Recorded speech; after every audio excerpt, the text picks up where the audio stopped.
Durante las últimas semanas todo el mundo está hablando del Reino Unido, de que efectivamente la reina murió, que su hijo va a sucederle en el trono y había preocupaciones con respecto a si Escocia iba a pedir la independencia, Gales y mucha gente hablando de ahora hay que invadir Gibraltar. Y dije, oye, nadie habla de Gibraltar en el sentido lingüístico, ¿no? ¿Qué pasó allí? ¿Cómo hablan? ¿Por qué hablan como hablan? Etcétera. Así que hoy vamos a hablar de Gibraltar y de los llanitos, que son las personas que viven allí. Es el gentilicio de Gibraltar. Gibraltar es un territorio de ultramar. Gibraltar es un territorio... Se me ocurre una idea. A ver, espera un momento. Ahora mejor. He decidido que, ya que tenía que hablar de Gibraltar y su variedad lingüística, qué mejor manera que venirme aquí.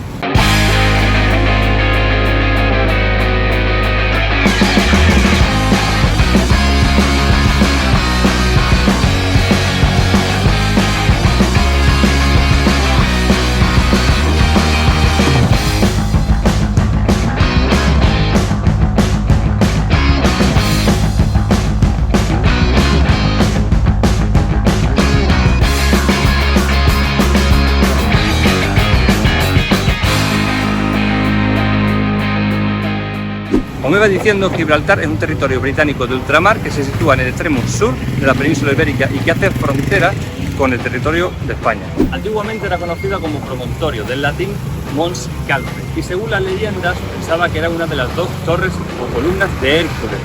Después fue renombrada del árabe Jebal Tarik, que significa la montaña de Tarik. Tarik era el general árabe que llevó a cabo el desembarco en esta tierra por parte de los omeyas en el 711. Actualmente se conoce como La Roca.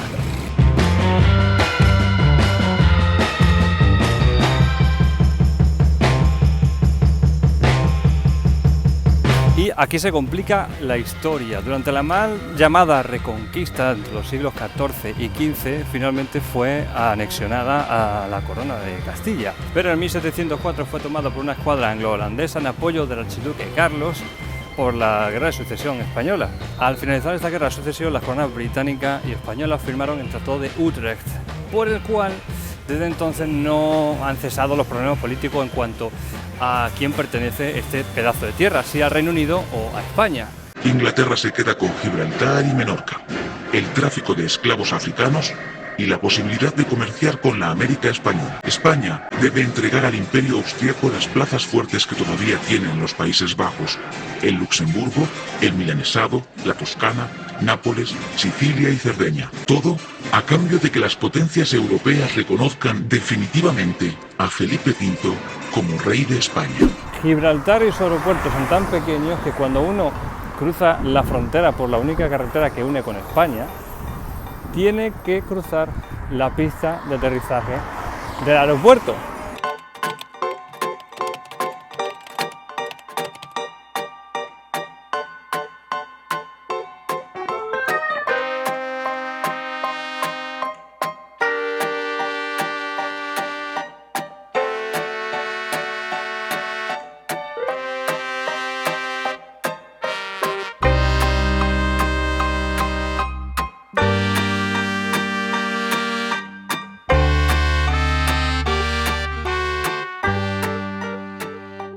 Actualmente cuenta con unos 35.000 habitantes que habitan en una superficie de unos 7 kilómetros cuadrados, siendo el principal motor económico el turismo, el petróleo y el duty free, o sea, algunas compras que están libres de impuestos como el tabaco o el vino, bueno, el alcohol, con algunos límites. Además, el único idioma oficial en el Peñón es el inglés, utilizado por el gobierno, la tele y las escuelas. De hecho, la mayoría de la población es bilingüe español e inglés, aunque el español no tiene ningún reconocimiento oficial. Sin embargo, debido a la variedad de grupos étnicos que viven aquí, también se hablan otros idiomas aparte del español y del inglés. Por ejemplo, el berber y el árabe hablados por la comunidad marroquí, o por ejemplo el hindi y el sindhi por la comunidad india, y el maltés hablado por algunas familias de ascendencia maltesa.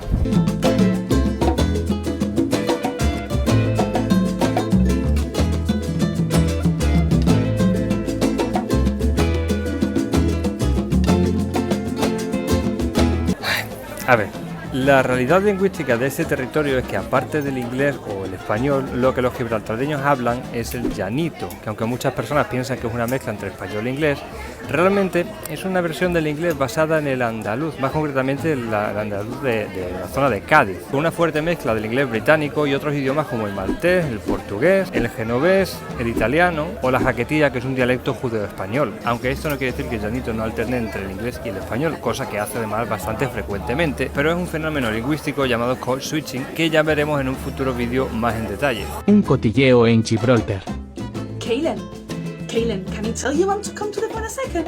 Dile que soy yo, que soy Ariane. Tell her. Y ya, I don't know what's happened. ¿Tú sabes quién es el Jerome? El Jerome, el que estaba con nosotros en el National Day. Bueno, esto te lo tengo que contar en person, porque así yo no puedo. En plan, what time is it now? A las 4, ¿no? Nos vemos en el Casemate a las 5. Yo llamo al Channel para que nos coja una visita y te cuento todo. Vale, ya. Ok, bye. Además, el llanito tiene más de 500 términos léxicos procedentes de otros idiomas, como ya he mencionado anteriormente. Chingo, líquiba, nebli, Keki, Softeng. Te lo doy para atrás. ¿De libertad? eso de sol y mi alma es muy común aquí en Libertad. Pero, ¿de dónde viene el término llanito? El origen no está claro. Hay quienes se inclinan a pensar que viene del nombre propio John, cariñosamente Johnny, muy común en la lengua inglesa, o bien a los muchos Giovanni, cariñosamente Gianni, de gran colonia genovesa que habitaba el territorio, o bien a una denominación en tono jocoso o irónico por parte de la población andaluza de la zona que rodea el campo de Gibraltar, haciendo referencia con gran ironía precisamente a lo poco llano o escabroso del terreno del Peñor. Para algunas personas que hablan solamente inglés o español, el llanito suele sonar incomprensible, ya que los hablantes suelen cambiar de idioma a mitad de frase. Y una de las características de la lengua es la pronunciación de las palabras en inglés con acento andaluz. Por ejemplo, todos conocemos la palabra cake, pastel en inglés. Aquí se pronunciaría cakey. Y si alguna vez habéis vivido en el Reino Unido o habéis estado de visita, sabréis que es muy típico algo llamado en español gachas, que allí son las oats, son copos de avena, y hay una marca muy conocida que se llama Quaker Oats. Pues bien, por esta marca, a las gachas, a los copos de avena, en Gibraltar, en llanito, se le conoce como cuécaro. Bueno, yo te puedo decir, por ejemplo, for example, we call los marbles, we call them Mabley. You know marbles? You used to play in the olden days with your fingers. Y nosotros le llamamos a eso el Mabley. No sé de dónde sale, pero we've always called it that. Hasta aquí tenemos que los rasgos que delimitan o que hacen característico al llanito son tres: la mezcla de código, la alternancia del código y el uso de anglicismos. La mezcla de código es cuando un hablante usa dos lenguas, por ejemplo, en una misma frase, pero siempre respetando las normas gramaticales de cada una de esas dos lenguas. And then we also have to consider one thing. Education in Gibraltar until 1939 was totally Spanish, even though it was a British colony. It was at the time también que me dicen que se usaba la moneda española aquí. Y había la moneda española, pero española. La educación inglesa, the English starts with the evacuation to England. Mientras la alternancia de código diríamos que se da cuando hay un cambio de lengua, pero se sigue utilizando las reglas gramaticales de solamente una de estas dos lenguas. Vendría a ser como si estamos hablando en inglés, cambiamos a español, pero seguimos usando la estructura del inglés, o al revés también. Chiquilla, can you do me a favor? Tú le puedes decir a tu madre si me puede recoger a los niños del school. Que está lloviendo y I'm not gonna have time. Y mañana lo quiero llevar a la playa. Y si she can do me that favor, yo mañana cojo y le hago un cake para ella. Y el tercer rasgo es el uso de anglicismos, que ya todos sabemos lo que es. Por lo tanto, no sería raro oír a un llanito decir: ¿quieres venir al swimming pool porque hace mucha calor? O he estado todo el día limpiando mi bedroom. Otro tipo de expresiones que podemos oír se da cuando existe una expresión que ha sido, digamos, tomada al llanito por una traducción del inglés a un andaluz. Por ejemplo, es muy típico cuando en inglés tenemos que devolver una llamada, decimos I'll call you back. Ese back significa hacia atrás. En español diríamos te llamaré de vuelta, pero en llanito diría te llamo para atrás. Bueno, si no habéis acabado de flipar, preparaos porque hay expresiones que vienen del llanito, en español. O sea, en español tenemos expresiones que vienen del llanito. Si no tiro esta mesa porque estoy aquí en una cafetería, la voy a tirar en cualquier momento y me estoy apoyando el móvil en un smoothie de espinacas, o sea que si se derrama tampoco pasa nada. Como decía, hay expresiones o palabras que vienen del llanito. Por ejemplo, la palabra chachi, sí, esa palabra que tenemos en español para decir que algo está bien, que algo mola, que algo está guay, que algo es bueno. Winston Churchill era el primer ministro británico durante la Segunda Guerra Mundial y durante este conflicto a España llegaban muchas cosas buenas desde Gibraltar, entre ellas comida. Al pan que venía del Peñón se lo conocía como pan de Churchill. La palabra Churchill no solo se españolizó, sino que se gaditanizó poco a poco y acabó por pronunciarse chachi. Siempre conservó su connotación positiva y hoy en día se usa para referirse a cosas buenas. Otro ejemplo que os va a volar a la cabeza es la palabra tubería. Tubería, español, inglés, pipe, en llanito, pipería. Y por si fuera poco, ¿y si os dijera la palabra tipa? Tipa es tetera, británico, teapot, llanito, tipa. Es decir, han cogido esta palabra británica y le han puesto la pronunciación andaluza. Lo mismo ocurre con la palabra chinga. Chinga, chewing gum, chicle, sería en llanito, chingan.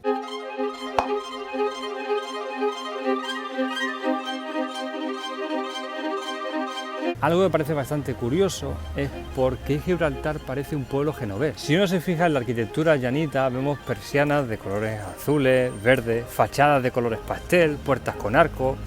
En algunos rincones nos podemos sentir como si estuviéramos en la mismísima Italia. Es curioso porque a pesar de donde nos encontramos, no vemos ni las calles estrechas de casas escaladas típicas de Andalucía, ni las casas victorianas de ladrillo y chimeneas humeantes propias de la población británica. Según el historiador gibraltareño Tito Vallejo, este aire italiano responde a la influencia de una de las comunidades más antiguas y numerosas del territorio. En 1753, el 34% de la población local era de origen genovés, el grupo más numeroso de la ciudad en aquella época. Existen varias explicaciones a esta migración: intereses comerciales, pesqueros y el hecho de que Gibraltar era una escala común en el viaje hacia América. Incluso hoy en día los apellidos italianos suponen el 20% del censo y algunos de esos nombres llegaron a ser ilustres, como por ejemplo el actual gobernante Fabián Picardo o también lo es el diseñador de moda John Galliano.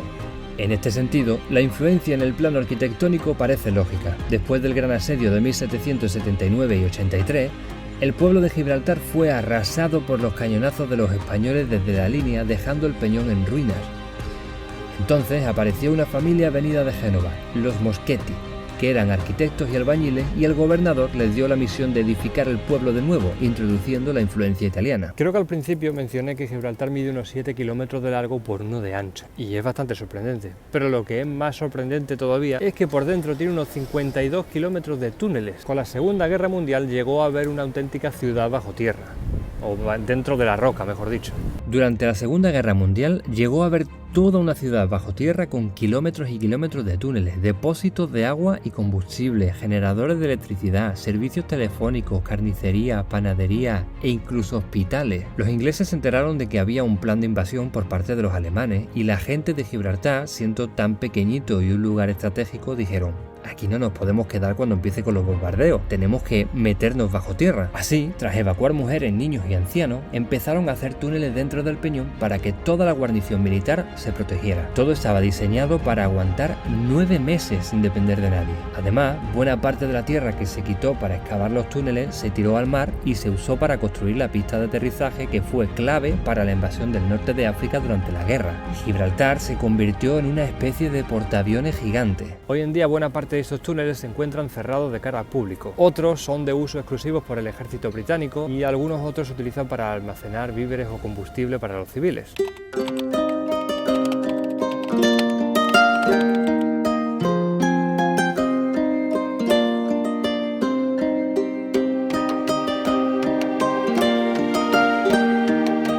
Otra nueva curiosidad que os tengo que contar tiene que ver con este edificio que tenéis aquí, que seguramente no os va a decir nada.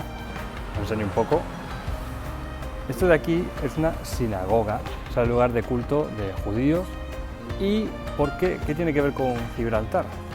Pues resulta que durante casi 300 años Gibraltar fue lugar de residencia, el único lugar de residencia de judíos en toda la península ibérica. Between Europe and Africa, there's a big rock. Some even call it an island. And the name of the place is Gibraltar. It's a very interesting place. Jewish community of Gibraltar is a very small community. And it starts really in the Middle Ages. Como sabemos, en 1492 los judíos fueron expulsados de España por orden de los reyes católicos. Edicto o ley o norma que, por cierto, solamente fue derogada, es decir, eliminada en 1992, creo que fue, unos 500 años más tarde. Resulta que la mayoría huyó al sur y muchos de ellos se refugiaron en Marruecos, lo que fue el comienzo de la expansión sefardí por todo el Mediterráneo. It was a very dangerous ordeal. A lot of Jews were expelled from Spain, fell captives to pirates. A lot of them died in the ships. Y aquí viene algo más fuerte aún, porque resulta que cuando los británicos conquistaron el Peñón de Gibraltar, una de las condiciones que los españoles impusieron tras el Tratado de Utrecht fue que no permitieran el regreso de judíos y moriscos. Pero los británicos fueron más listos, miraron para otro lado y permitieron que se asentaran mercaderes judíos porque básicamente les venía bien. Así que regresaron a la roca y las sinagogas se fundaron en el siglo XVIII. Y en ese siglo, el momento en el que se construyó la primera sinagoga en Gibraltar, la población judía de este peñón contaba con unos 600 miembros más o menos, que eran un tercio de la población. Muchos de ellos procedían de Tetuán, en Marruecos, donde habían llegado unos 2 siglos antes. Actualmente el número de judíos en Gibraltar sigue siendo de unos 600, pero hoy en día constituye solamente un 2% de la población gibraltareña, de esos 35.000 habitantes que tiene. Y ya que estamos hablando de multiculturalidad, ¿sabíais que en Gibraltar existe una bahía de los catalanes? Hoy en día es una de las playas más tranquilas y turísticas de Gibraltar, pero durante la Guerra de Sucesión, concretamente en agosto de 1704, la denominada Bahía de los Catalanes fue el escenario del desembarco de un batallón de 350 soldados de ese origen que llegaron para luchar junto a los ingleses contra castellanos y franceses. Y aunque en 1713 el Tratado de Utrecht marcó la cesión de Gibraltar al Reino Unido, la bahía mantuvo ese nombre en honor al regimiento de catalanes. En el siglo XIX, solo los pescadores, la mayoría de ellos descendientes de genoveses, podían vivir en la bahía y para ello requerían un permiso otorgado por el gobernador. Actualmente, buena parte de los habitantes de esa bahía, también conocida como La Caleta, son descendientes de esos pescadores genoveses. Gibraltar presume de ser el único lugar de Europa donde se encuentran monos en libertad. Los alrededor de 200 ejemplares de macacos gibraltareños, también conocidos como monos de Berbería, son una de las principales atracciones turísticas del Peñón. Las teorías sobre su origen son diversas. Existe la leyenda local que dice que llegaron a Marruecos por un túnel subterráneo bajo el estrecho de Gibraltar del que nunca ha habido evidencia. Otra dice que los trajeron desde su hábitat original en el norte de África durante la ocupación árabe de la península ibérica entre los años 711 y 1492. También está la hipótesis de que los trajo el ejército británico después de tomar el Peñón en 1704. En 2005, un estudio del Instituto Antropológico de la Universidad de Zúrich, en Suiza, dio pistas científicas sobre su origen al revelar que la colonia de macacos de Gibraltar fue fundada por ejemplares procedentes de 2 poblaciones distintas de Argelia y Marruecos. Y como curiosidad, os diré que existe un dicho en Reino Unido y Gibraltar que dice que mientras haya monos en Gibraltar, Gibraltar seguirá perteneciendo al Reino Unido. Y aunque ahora hay más de 200, con la Segunda Guerra Mundial el número se llegó a reducir a 7 ejemplares, por lo que el primer ministro entonces, Winston Churchill, mandó traer un gran número de macacos desde África, por si las moscas. En la actualidad, tristemente, a pesar de su variedad lingüística, a pesar de su riqueza, el llanito tiene una implantación sobre todo coloquial, ya que, como hemos visto antes, el único idioma oficial en Gibraltar es el inglés. Sin embargo, como dijo Mariscal Ríos, un gobierno solo puede regular en 3 ámbitos: la educación, la administración y los medios de comunicación. No puede regular, por ejemplo, lo que habla una población dentro de su casa o en el recreo. Y ahí el llanito continúa siendo una realidad plenamente vigente.